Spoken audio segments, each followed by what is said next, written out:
الحمدللہ رب العالمین والصلاۃ والسلام علی رسولہ الکریم اما بعد فاعوذ باللہ من الشیطان الرجیم بسم اللہ الرحمن الرحیم یسبح للہ ما فی السماوات وما فی الارض الملک القدوس العزیز الحکیم هو الذی بعث فی الامیین رسولا منہم یتلو علیہم آیاتہ ویزکیہم ویعلمہم الکتاب والحکمہ وَإِن كَانُوا مِن قَبْلُ لَفِي ضَلَالٍ مُّبِينٍ صدق اللہ العظیم۔ رب اشرح لي صدری ویسر لي امری واحلل عقدۃ من لسانی یفقہوا قولی۔ اللہ تبارک تعالیٰ کے بابرکت نام سے آج ہم قرآن حکیم کی 62ویں صورت سورہ جمعہ کے متعلق آغاز کر رہے ہیں۔ سورہ جمعہ کے متعلق جیسے کہ عرض کیا جا چکا ہے کہ یہ سابقہ صورت کا پیر ہے سورہ صف کا، یعنی اپنے مضامین کے اعتبار سے دونوں صورتوں کی حیثیت ایک جوڑے کی ہے، اور اس صورت سورہ جمعہ اس کا در حقیقت موضوع مسلمانوں کو توجہ دلانا ہے کہ نبی کریم صلی اللہ علیہ وآلہ وسلم کی حیثیت ان کے لیے در حقیقت ایک عظیم نعمت ہے، اور ان کی قدر کو وہ پہچانے اور یہود کے حاسدانہ پروپیگنڈے سے متاثر ہو کر اپنے آپ کو اس عظیم نعمت سے محروم کر کے نہ بیٹھ جائیں۔ نبی کریم صلی اللہ علیہ وسلم کی واضح و نصیحت اور ان کی لائی ہوئی شریعت کا احترام انہیں دنیا کی ہر چیز سے زیادہ عزیز تر ہونا چاہیے، لہذا وہ متنبر ہیں کہ اس میں کوتاہی ہوئی تو ان کا انجام بھی وہی ہوگا جو اس سے پہلے یہود کا ہو چکا ہے۔ لہذا پھر اس صورت میں بنی اسماعیل کو یہ یاد دہانی کرائی گئی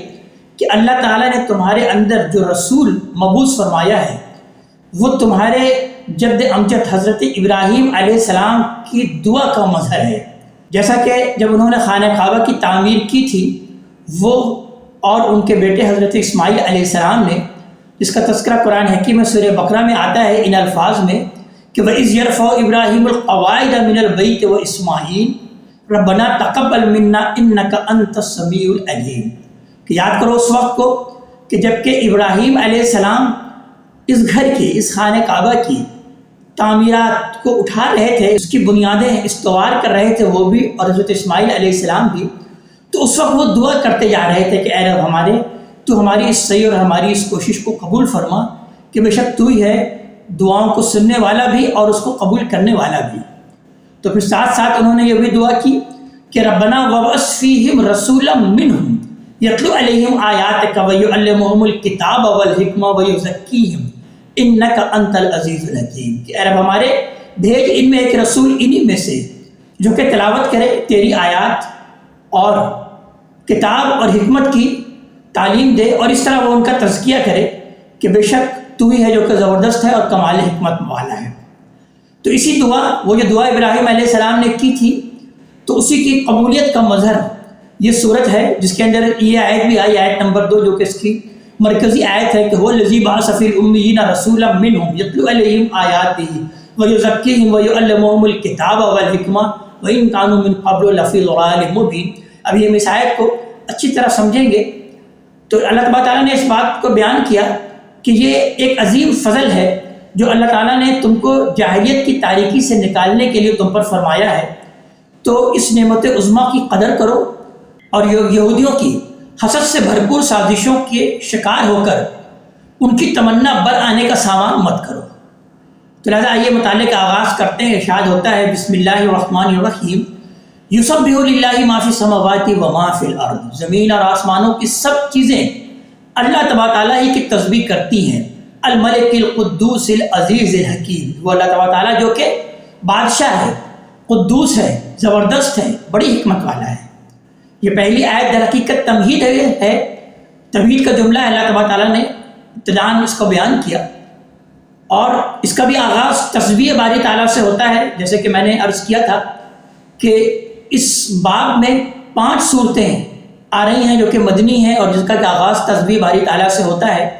اس سے پچھلی صورت جو کہ اس کا جوڑا ہے تھی سورہ صف، اس کا مطالعہ مکمل کر چکے، اس کا بھی آغاز اسی تسبیح باری تعالیٰ سے ہوا تھا کہ سبح للہ ما فی السماوات وما فی الارض، لیکن یہاں پر بیان ہوا کہ یسبح للہ ما فی السماوات وما فی الارض، وہاں پر ماضی کا صیغہ بیان ہوا تھا، یہاں پر فعل مضارع آیا ہے جو کہ در حقیقت دوام اور کنٹینیوٹی پر دلالت کرتا ہے، اور ساتھ ساتھ یہ تصویر حال کا بھی فائدہ دیتا ہے کہ تصویر حال سے بھی تمام شے پوری کی پوری کائنات اللہ تبارک تعالیٰ کی تسبیح کر رہی ہے. یعنی اس کائنات کی ہر شے کو دیکھو، یہ اتنی کامل اور مکمل ہے کہ یہ خود اپنی ذات سے اپنے خالق کی تسبیح کر رہی ہے کہ اس کا یہ جو خالق ہے وہ ہر عیب سے پاک ہے. تو یسبح للہ ما فی السماوات و ما فی الارض. اور پھر اس کے بعد بیان ہوا کہ الملک القدوس العزیز الحکیم. اللہ تبارک تعالیٰ کی 4 صفت کا تذکرہ اس میں آیا کہ اللہ تبارک تعالیٰ مالک ہے، بادشاہ ہے، اس لیے جب چاہتا ہے اپنا فرمان واجب الاذان بندوں کے لیے نازل کر دیتا ہے. اور وہ قدوس ہے، اس لیے بندوں کے خیر و شر سے بے نیاز نہیں ہو سکتا. اور وہ العزیز ہے یعنی زبردست ہے، اس لیے اپنے فیصلوں میں کسی سے مروب نہیں ہوتا. اور وہ حکیم ہے، اس لیے جو کام کرتا ہے ایک خاص مقصد سے اور اپنی اسکیم کے مطابق کرتا ہے. اس کے ہر کام میں حکمت ہوتی ہے، اس کا کوئی فیصلہ الٹپ نہیں ہوتا. لہذا یہود اگر امیوں میں پیغمبر کی بعثت پر اعتراض کر رہے ہیں تو انہیں غور کرنا چاہیے کہ وہ کس ہستی کے فیصلے پر اعتراض کر رہے ہیں. زمین اور آسمان کی سب چیزیں اسی کی تسبیح کرتی ہیں، وہ اس سے پاک ہے کہ کسی کی جانبداری کرے. یہ نہیں مانتے تو نہ مانے، ان کی خواہشات کے علی الرغم اللہ تبارک تعالیٰ کا یہ فیصلہ ہر حال میں نافذ ہو ہی جائے گا. اب آیت نمبر 2 آئیے کہ جو کہ اس سورت کی مرکزی آیت ہے، هو الذی بعث فی الامیین رسولا منہم. اسی اللہ تبارک تعالیٰ نے امیوں کے اندر ایک رسول انہی میں سے اٹھایا ہے. یعنی ان لوگوں کے اندر جو صدیوں سے اللہ کی کتاب اور نبوت سے بہرہ یاب نہیں ہوئے تھے، اس سے بنی اسماعیل مراد ہے. در حقیقت یہود اسی بنا پر ان کو امی کہتے تھے، لیکن بنی اسماعیل نے اس میں چھپے ہوئے مذہبی پندارات اور جذبہ تحقیر کے باوجود اس پر کبھی اعتراض نہیں کیا، بلکہ اسے ایک حقیقت کے طور پر قبول کر لیا تھا. قرآن نازل ہوا تو اس نے بھی یہ لفظ اسی طریقے سے استعمال فرمایا. قرآن نے ان کے لیے اور ان کی طرف مبعوث ہونے والے رسول کے لیے اس لفظ کو ایک امتیازی وصف کے طور پر ذکر فرمایا. تو اس کا رتبہ اتنا بلند ہو گیا کہ اہل عرب کے لیے اس نے گویا ایک تشریف آسمانی کی حیثیت حاصل کر لی، جس سے قدرت کی یہ شان ظاہر ہوئی کہ جن کو ان پڑھ اور گوار کہہ کر حقیر ٹھہرایا گیا ہے وہ تمام عالم کی تعلیم اور تہذیب پر مامور ہوئے، اور جن کو اپنے حامل کتاب اور شریعت ہونے پر ناز تھا ان کے بارے میں بیان کیا کہ کمثل الحمار یحمل اسفارا. یعنی وہ اس کے مصداق ہیں، یعنی وہ در حقیقت اس گدھے کے مصداق ہیں. اس آیت کا ٹکڑا بھی ہمارے سامنے آگے چل کر آئے گا. تو بنی اسماعیل میں سے جو لوگ ایمان لا چکے تھے مگر نبی کریم صلی اللہ علیہ وآلہ وسلم کی قدر شناسی اور اتباع و اطاعت میں جن سے کوتاہی ہو جاتی تھی، در حقیقت دیکھا جائے وہی اس صورت کے مخاطبین ہیں. انہیں توجہ دلائی ہے کہ اللہ نے یہ رسول انہی کے اندر سے اٹھایا ہے تاکہ وہ جاہلیت کی اس تاریکی سے نکلیں جو اب تک ان پر شائع رہی ہے. مطلب یہ ہے کہ جن کو یہ نعمت ملی ہے وہ اس پر اللہ کا شکر ادا کریں، اسے حرز جان بنائیں اور دوسروں کو بھی دعوت دیں کہ وہ اس کی قدر کریں. تو اس لیے ارشاد ہوا کہ هو الذی بعث فی الامیین رسولا منہم، اسی نے امیوں کے اندر ایک رسول انہی میں سے اٹھایا ہے. اور وہ رسول کیا کرتا ہے؟ یتلو علیہم آیاتہ، جو اس کی آیتیں انہیں پڑھ کر سناتا ہے، پھر ویزکیہم، اور ان کا تزکیہ کرتا ہے. یہ در حقیقت انہی مسلمانوں پر اظہار فضل اور احسان کے لیے مزید وضاحت ہے کہ اس رسول کے ذریعے سے جو دعوت پیش کی جا رہی ہے وہ ان کی انفرادی اور اجتماعی زندگی کو پاکیزہ بنانے کی دعوت ہے. پھر اس سے بڑھ کر ان کے حق میں نصح، نصیحت اور خیرخواہی کی بات اور کیا ہو سکتی ہے. اس مفہوم کے لیے عربی زبان کا جو لفظ اختیار کیا گیا وہ در حقیقت تزکیہ ہے. اس کے معنی در حقیقت ہیں کہ کسی چیز کو آلائشوں سے، آلودگیوں سے پاک کرنا اور پھر پاک کرنے کے بعد اس کو نشو و نما دینا، یہ در حقیقت تزکیہ کہلاتا ہے. انبیاء علیہ السلام انسانوں کو جس قانون اور حکمت کی تعلیم دیتے ہیں اس سے در حقیقت یہ دونوں ہی چیزیں حاصل ہوتی ہیں. اسی لیے اسی قانون اور حکمت کا تذکرہ کیا کہ وَيُعَلِّمُهُمُ الْكِتَابَ وَالْحِکْمَةَ، اور اس کے لیے، اس تزکیے کے لیے انہیں قانون اور حکمت کی وہ تعلیم دیتا ہے. یعنی لفظ آیا ہے کتاب اور حکمت. کتاب قرآن کی زبان میں جس طرح خط اور کتاب کے معنی میں آتا ہے اسی طرح قرآن میں یہ قانون کے معنوں میں بھی استعمال ہوتا ہے. اور قرآن کے نظائر سے یہ معلوم ہوتا ہے کہ یہ الکتاب اور الحکمہ جب حرف عطف کے ساتھ ہو کر آتے ہیں، یعنی حرف عطف واو کے ساتھ آتے ہیں، تو الکتاب اور الکتاب سے مراد شریعت ہوتی ہے، اور الحکمہ سے مراد دین کی حقیقت اور ایمان اور اخلاق کے مباحث مراد ہوتے ہیں۔ اور آگے بیان ہوا کہ وَإِن كَانُوا مِن قَبْلُ لَفِي ضَلَالٍ مُبِينٍ، حقیقت یہ ہے کہ اس سے پہلے یہ لوگ کھلی گمراہی میں تھے۔ یہ در حقیقت مخاطبین کے شکر کے جذبات کو ابھارنے کے لیے اس تاریکی کی طرف توجہ دلائی گئی جس میں وہ گھرے ہوئے تھے۔ مطلب یہ ہے کہ اگر وہ جاہلیت کی اس گھٹا ٹوپ تاریکی کا خیال کریں جس میں وہ گرفتار رہ چکے ہیں، تب انہیں اپنے رب کے فضل اور احسان کا کچھ اندازہ ہوگا کہ اس نے ان کو کس اندھیرے سے نکالا اور کس آسمان کی بلندی اور عزت پر پہنچایا۔ یہ آیت غور کیا جائے تو در حقیقت نبی کریم صلی اللہ علیہ وسلم کے پورے دعوت کے طریقہ کار اور آپ کے منہج کو بیان کرتی ہے۔ اور یہ آیت قرآن حکیم میں اسی لیے اللہ تبارک تعالیٰ نے کچھ تھوڑے سے فرق کے ساتھ 4 مرتبہ اس کو بیان کیا، یعنی یہاں پر بھی اس کو بیان کیا اس آیت کو سورہ جمعہ میں کہ هو الذی بعث فی الامیین رسولا منہم، وہی اللہ تبارک تعالیٰ جس نے بھیجا امیوں میں سے ایک رسول، انہی میں سے وہ کیا کرتا ہے، یتلو علیہم آیاتہ، وہ ان پر ان کی آیات تلاوت کرتا ہے، اللہ تبارک تعالیٰ کی آیات کی تلاوت کرتا ہے، وَيُزَكِّيهِمْ، اور ان کا تزکیہ کرتا ہے، وَيُعَلِّمُهُمُ الْكِتَابَ وَالْحِکْمَةَ، اور انہیں کتاب اور حکمت کی تعلیم دیتا ہے، یعنی تزکیہ کس طریقے سے کرتا ہے، کتاب اور حکمت کی تعلیم دے کر کرتا ہے۔ وَإِن كَانُوا مِن قَبْلُ لَفِي ضَلَالٍ مُبِينٍ، اور اس سے قبل تو وہ کھلی گمراہی میں تھے۔ یعنی نبی کریم صلی اللہ علیہ وسلم کا طریق دعوت کیا تھا، آپ کا منہج کیا تھا کہ آپ پر جو آیات نازل ہو رہی تھی اس آیات کے ذریعے سے لوگوں کو دعوت دیتے تھے، اور وہ آیات لوگوں کو پڑھ کر سنا دیتے تھے۔ محض آپ کا طریقہ دعوت یہی تھا کہ آیات کو پڑھ کر سنا دینا، اسی کے ذریعے سے تذکیر کرنا، اسی کے ذریعے سے یاد دہانی کرنا، اسی کے ذریعے سے تبلیغ کرنا، اسی کے ذریعے سے دعوت دینا، یہ آپ کا منہج تھا۔ اسی کو بیان ہوا کہ یتلو علیہم آیاتہ، وہ ان پر نبی کریم صلی اللہ علیہ وسلم ان پر اللہ تعالیٰ کی یہ آیات پڑھ کر سناتے ہیں، اور پھر جو لوگ آپ کی اس دعوت کو قبول کر لیتے ہیں، آپ کے دست و بازو بن جاتے ہیں، آپ پر ایمان لے کر آ جاتے ہیں، تو پھر وہ کیا کرتے ہیں، وہ ان کا تزکیہ کرتے ہیں، وَيُزَكِّيهِمْ، پھر وہ ان کا تزکیہ کرتے ہیں، ان کو علائشوں سے پاک کرتے ہیں۔ جیسا کہ ابھی ہم نے عرض کیا کہ تزکیہ در حقیقت انسان کے اندر جو خرابی اور آلودگی آ جاتی ہے، جو علائشیں آ جاتی ہیں، جو برے کردار اور برے اعمال آ جاتے ہیں، جو وہ اپنے اوقات کو غلط جگہ پر استعمال کر رہا ہوتا ہے، یہ تمام علائشوں اور آلودگی سے پاک کرنے کا نام در حقیقت تزکیہ ہے۔ تو نبی کریم صلی اللہ علیہ وسلم قرآن حکیم کے آیات کے ذریعے سے دعوت دینے کے بعد جو لوگ اس دعوت کو قبول کرتے ہیں ان کو تزکیہ کرتے ہیں، ان کو آلودگی اور علائشوں سے پاک کرتے ہیں، اور پھر ان کی نشوونما کرتے ہیں، ان کی کردار کو بلند کرتے ہیں اور ان کی نشوونما ہوتی ہے۔ اور اس کا طریقہ کیا اختیار کرتے ہیں، یعنی تزکیے کے لیے کوئی اور طریقہ آپ اختیار نہیں کرتے، بلکہ وَيُعَلِّمُهُمُ الْكِتَابَ وَالْحِکْمَةَ، کتاب اور حکمت کی تعلیم دے کر ہی ان کا تزکیہ کرتے ہیں۔ یعنی ان کے تزکیہ کا طریقہ در حقیقت شریعت اور اس کی حکمت، کتاب در حقیقت شریعت کا نام ہے، ڈوز اینڈ ڈونٹس کا نام ہے، جو اللہ تبارک تعالیٰ نے اوامر و نواہی دیے ہیں اس کا در حقیقت نام ہے، یعنی یا دوسرے الفاظوں میں کتاب قانون کا نام ہے کہ جو اللہ تبارک تعالیٰ نے قوانین عطا کیے ہیں اس کا نام ہے، اور پھر اس کی حکمت یعنی ایمان اور بنیادی انسانی اخلاقیات کے جو مضامین ہیں، در حقیقت یہی کتاب کا موضوع ہے۔ اور قرآن حکیم اصل میں انہی دو چیزوں کا مجموعہ ہے، ایک الکتاب اور ایک الحکمہ۔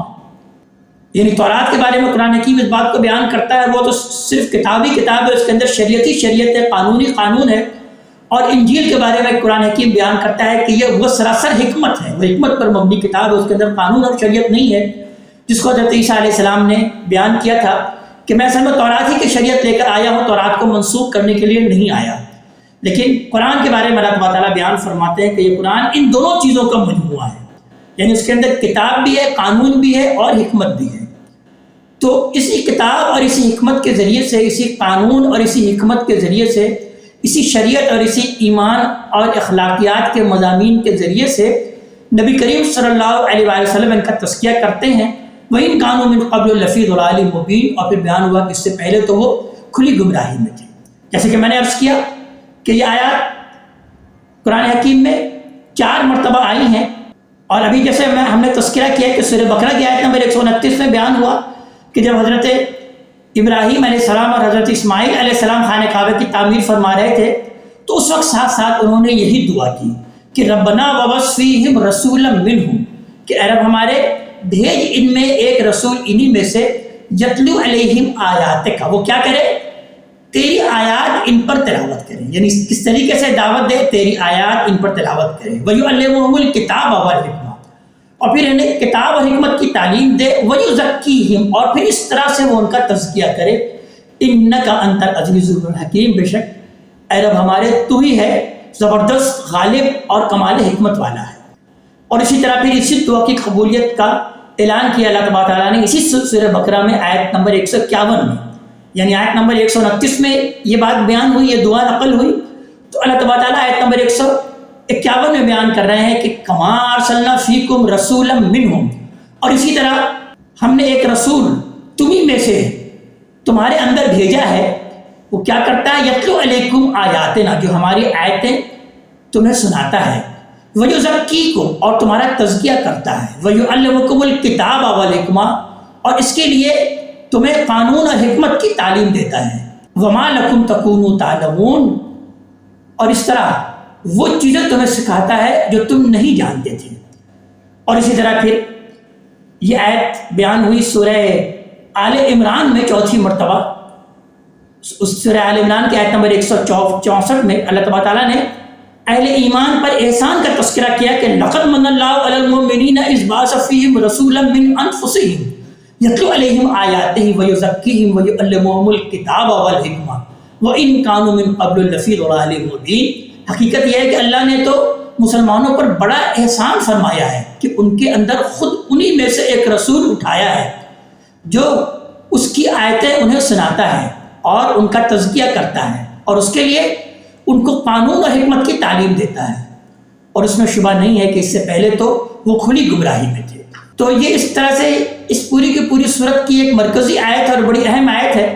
جس میں اللہ تبارک تعالیٰ نے رسول کا طریقہ کار اور آپ کے منہج کو واضح طور پر بیان کیا کہ یہ آپ کے دعوت کا طریقہ کار کہ آپ قرآن حکیم کے ذریعے سے لوگوں کو دعوت دیتے ہیں، یتلو علیہم آیاتہ، اور پھر لوگوں کا تزکیہ کرتے ہیں۔ یہ تزکیہ در حقیقت دین کا اصل مقصد ہے، یہ تزکیہ اصل میں دین کی اصل بنیاد ہے اور جڑ ہے، یہی اصل میں مطلوب اور مقصود ہے، اور اس تزکیے کے لیے بھی در حقیقت وہ قرآن کا ہی سہارا لیتے ہیں۔ تزکیہ کا جو طریقہ بیان کیا ہے وہ طریقہ در حقیقت یہی ہے کہ وہ اسی کتاب اور حکمت کے ذریعے سے لوگوں کا تزکیہ کرتے ہیں، یعنی قرآن حکیمی کے ذریعے سے پھر ان کا تزکیہ ہوتا ہے۔ تو یہ نبی کریم صلی اللہ علیہ وسلم کا مکمل منہج اللہ تبارک تعالیٰ نے اس صورت میں بیان کیا، اور قرآن حکیم میں جیسے کہ میں نے بتایا کہ اس کے علاوہ 3 مقام پر اور بیان ہوا۔ پھر آیت نمبر 3 میں بات کے سلسلوں کو آگے بڑھایا گیا کہ وَآخَرِينَ مِنْهُمْ لَمَّا يَلْحَقُوا بِهِمْ، اور امیوں میں سے ان دوسروں میں بھی جو ایمان لا کر ابھی ان میں شامل نہیں ہوئے۔ اس سے پیچھے چونکہ ان لوگوں کا ذکر ہے جو بنی اسماعیل میں سے ایمان لا چکے تھے،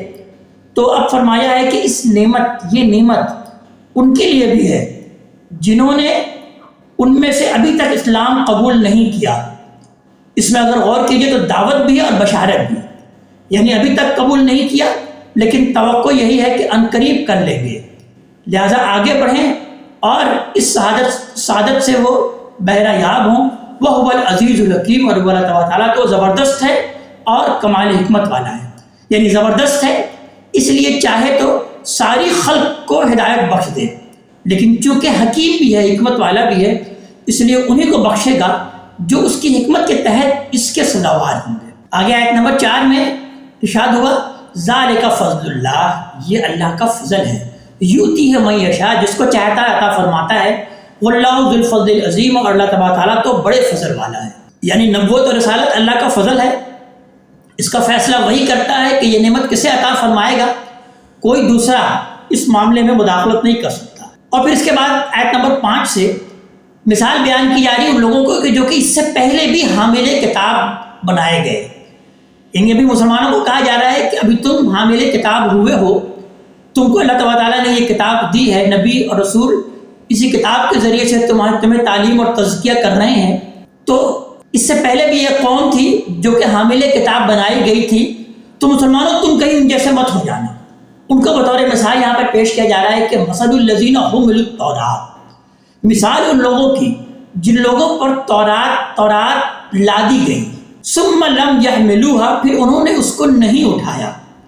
مطلب یہ ہے کہ لینے کے لیے تیار نہیں تھے، طوعاً اور کرہن قبول کیا، گویا زبردستی وہ ان پر لادی گئی، لہذا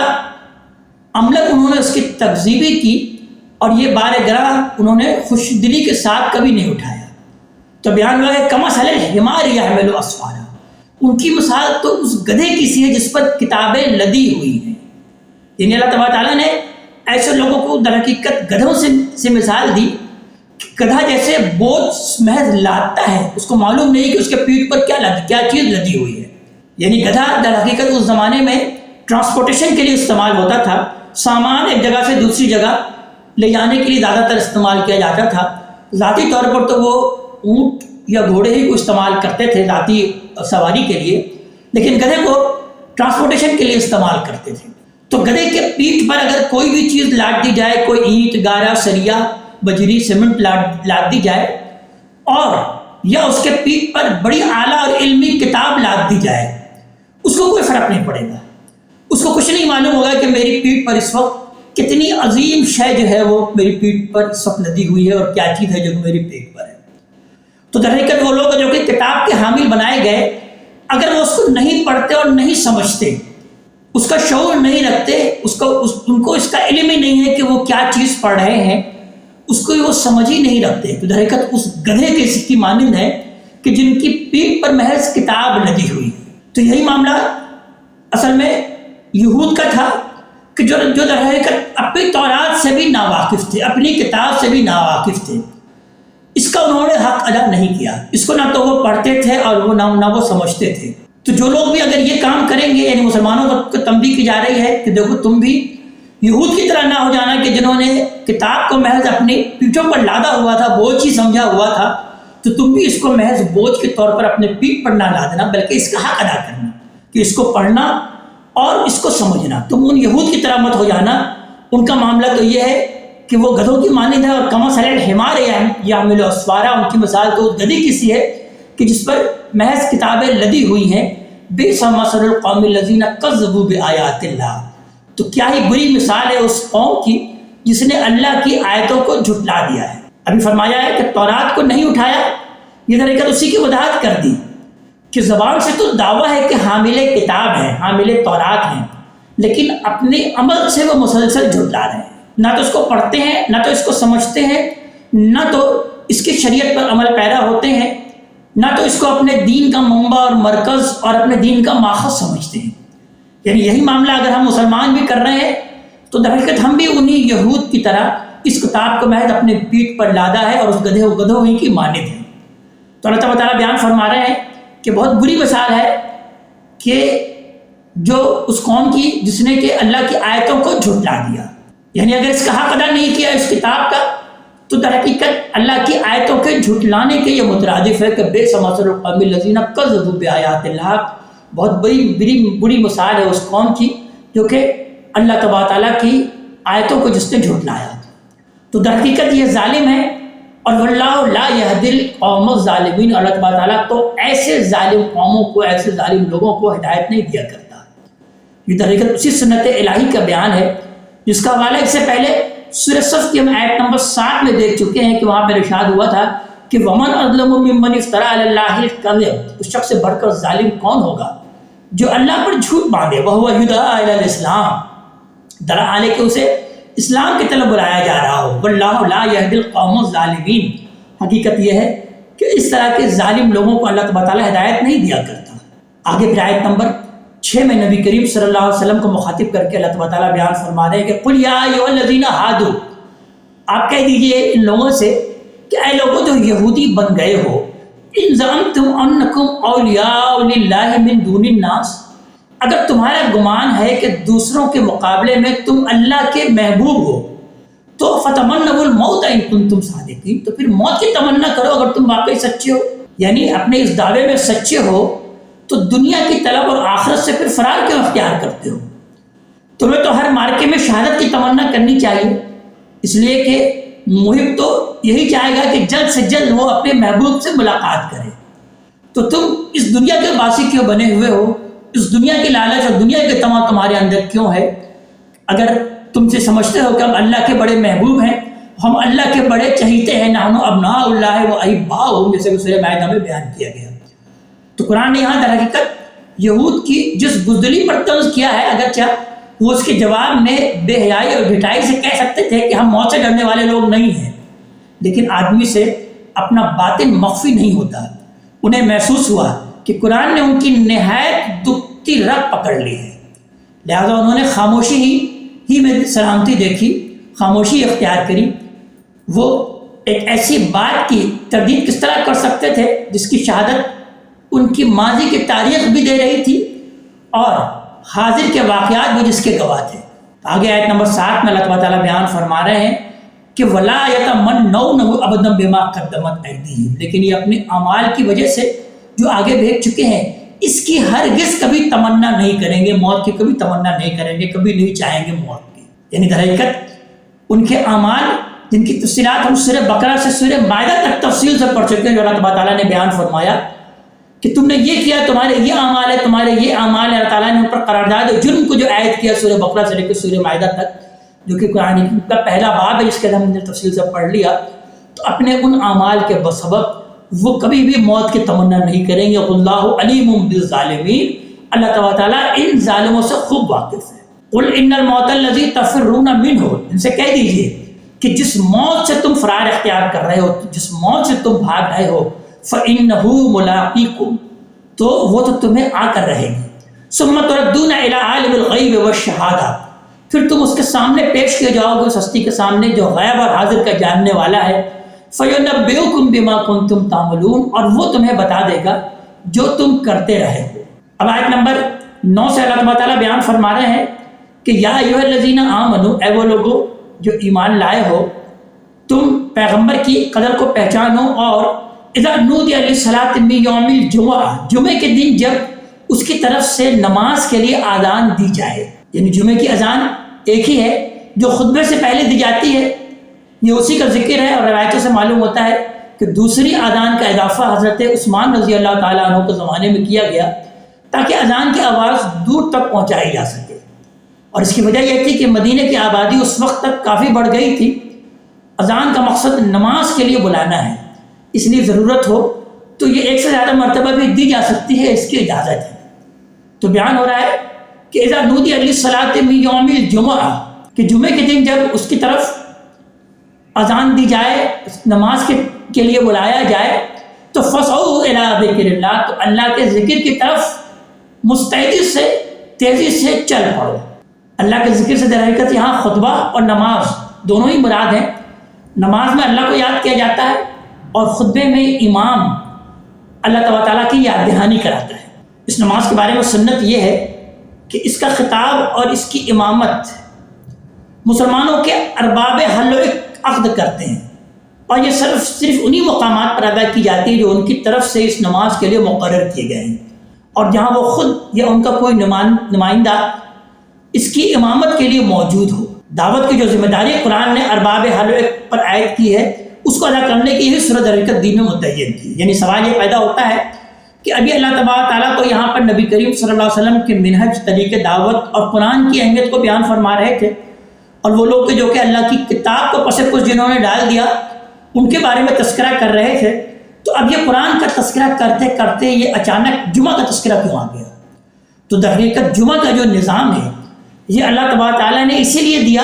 کہ یہود نے اگر اپنی کتاب کو فراموش کر دیا، اپنی کتاب کو بھول گئے، تو اے مسلمانوں تم اس کتاب کو یاد رکھنا۔ تو اس کتاب کی تعلیمات کے لیے ایک جمعے کا نظام اللہ تعالیٰ نے مسلمانوں کو دیا کہ ہر ہفتے وہ ظہر کی بجائے جمعے کی نماز پڑھیں۔